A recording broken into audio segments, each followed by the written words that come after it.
கருவறையில இருந்து கல்லறை வரைக்கும் பாவப்பட்ட ஒரு மனுஷனா அது கண்டிப்பா ஆணா தாங்க இருக்கும். உங்கள் வேந்தர் டிவியில் என் பொண்டாட்டி ஊருக்கு போயிட்டா. பொண்டாட்டி ஊருக்கு போனோன்னு மகிழ்ச்சி வருது, சந்தோஷப்படுறாங்க. அது உளப்பூர்வமான உண்மைங்க. நானே அந்த சந்தோஷத்தை எல்லாம் அனுபவிப்பேன்.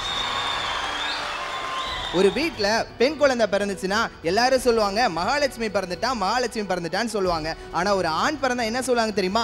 ஆண் குழந்தை பிறந்திருக்கான், பிச்சை எடுத்தா உன்னை காப்பாத்தியா. எங்கள் தாத்தா சொன்னார், கொல்லி போடுறதுக்கு ஒரு ஆண் பிள்ளை பிறந்திருக்காண்டா அப்படின்னு சொன்னார். கொஞ்சம் யோசிச்சு பாருங்க, நான் பிறந்தது பிச்சை எடுக்கிறதுக்கும் கொல்லி போடுறதுக்கும் வாங்க. வலை வீசியதாக அலையை கைதுன்னு போட்டு பெண்களை வரிசையா நிக்க வச்சு போட்டோ போறாங்களே, ஒரு தப்புங்கிறது ஒரு ஆணும் பெண்ணும் சேர்ந்து செய்யும் போது நாங்க நடக்குது.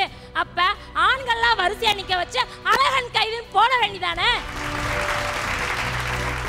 ராம்ராஜ் காட்டன் வழங்கும் இது உங்க மேடை, பவர்ட் பை ஸ்ரீகுமரன் தங்க மாளிகை. வரும் ஞாயிறு காலை 9 மணிக்கு.